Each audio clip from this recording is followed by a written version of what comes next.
In the previous video, you saw the complete rearming technique of a Halkey Roberts modern inflator. Now let's take a look at some of the other brands that you may not be familiar with, but are equally popular in the sport of sailing.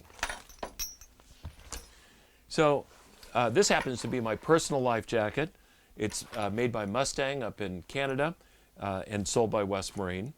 And it uses a completely different inflator. So let's take a look at it.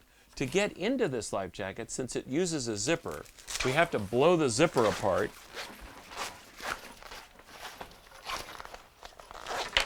But the advantage of having the zipper is that it's not Velcro and it doesn't sort of get weaker over time. So tucked away inside here is an inflator that's quite a bit different than any other one on the market. And I happen to have one that's out of its package. This inflator is hydrostatic, meaning that water has to rush in through this little trap door against spring tension before it'll inflate. Because of that, it becomes very, very water insensitive from spray and humidity and kind of non-immersion water. But if you immerse this down just 4 inches into water, that's enough pressure to push past the trap door to cause it to inflate. The other interesting feature about this this inflator is that it's half inside the life jacket and half outside. You can take these two pieces apart. This is the part that's on the outside surface. This is the part that's on the inside surface.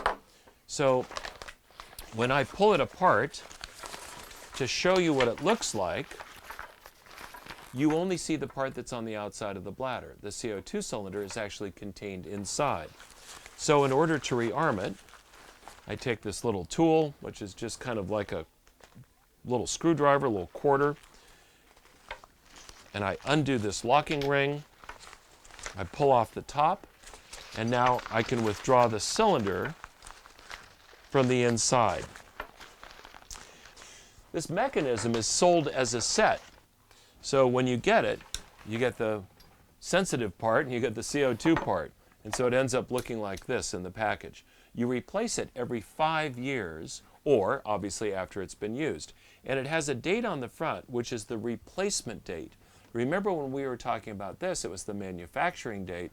In the case of the Hammar inflator, it's the replacement date. So if it says 2020, you might have a couple of years left on your inflator.